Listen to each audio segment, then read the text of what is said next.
It's rent control day. The Tenants Union of Washington has organized a rally at the steps of the Capitol building in Olympia. Tenants from cities around Washington state are gathering in large numbers to fight for their housing rights and to demand rent control legislation. Speak out, continue to be loud, continue to be kick-ass radical, and they will pass your bills. I'm speaking from experience.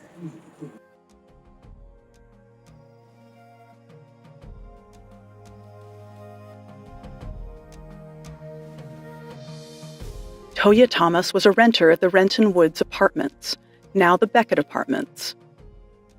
When her building was taken over by new management, they decided to no longer accept low-income rent assistance vouchers.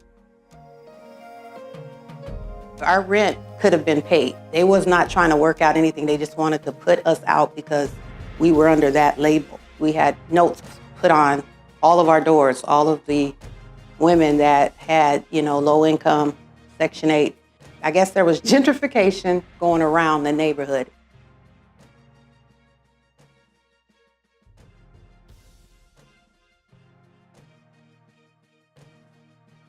Corporate landlords and speculative rents have led to a steady decline in affordable housing in Washington state. Almost half of all renters are cost-burdened, paying more than 30% of their income on their rent. Over half the people in my apartment building, when I moved there 4 years ago, are no longer there. They were priced out. They had to move to Tacoma, Washington, or move way up north.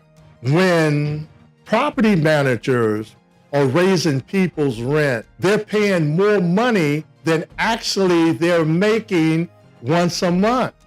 The time they pay their cell phone bill, their car insurance, their car note, buy food for their children, there's no money left.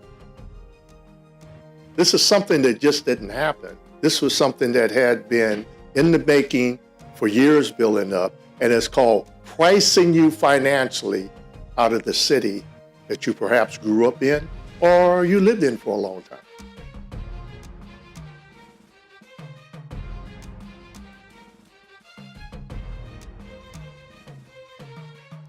In most Washington cities, landlords can force renters to move for no reason, and with only 20 days' notice, even when renters pay rent on time each month and follow every rule in their lease. Debbie Simmons, from Tacoma Tenants Organizing Committee, went through a harrowing time when she was served a no-clause termination notice at the Tiki Apartments in Tacoma. I was living at Tiki. The property owner had sold the complete building, all the apartments, to remodel. So we all had to leave. I was in my apartment just wondering, what am I going to do? What am I going to do? And there was a knock on my door, and it was Amy and Kate introducing themselves and kind of telling me a little bit why they're there. And I'm like going, what? Who in the world would be here to help me or us? I'm part of a team that organizes tenants to fight for the rights that we need in this state. We do community organizing, we do know your rights education. The laws in the state are self-enforced, which means that there is no agency or body that informs tenants and landlords what their rights and responsibilities are, and there's no one that enforces those rights. So our first step is to be out there teaching those things to tenants. I think people are really afraid of landlord retaliation. So, the biggest thing that we try to teach people is landlords aren't allowed to do that. And if they do, if we're an organized group of people, then not only do they have the hammer of the city coming down on them, they also have an organized group of people coming out and saying that this landlord is doing something wrong and we're here to fight back. The Tenants Union helps renters advocate with local government for better protections. Trained staff and volunteers run a renters' rights hotline to answer tenant questions. They also hold walk-in clinics in Seattle, South King County, and Spokane, with pop-up clinics and workshops in other cities.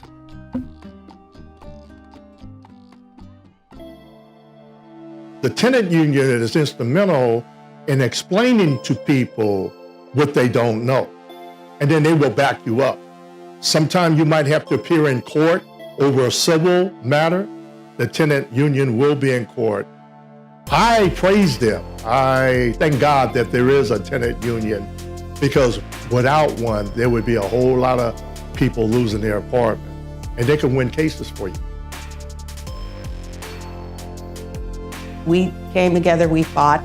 Tenants Union was up there to help us, and they told us how to fight back, and there was actually a ordinance written up while we were fighting, where we were actually able to stay there while we took it statewide. It was hard getting it through the Senate, but it went through after a while and passed, and then they were able to stay there, and then it eventually passed statewide.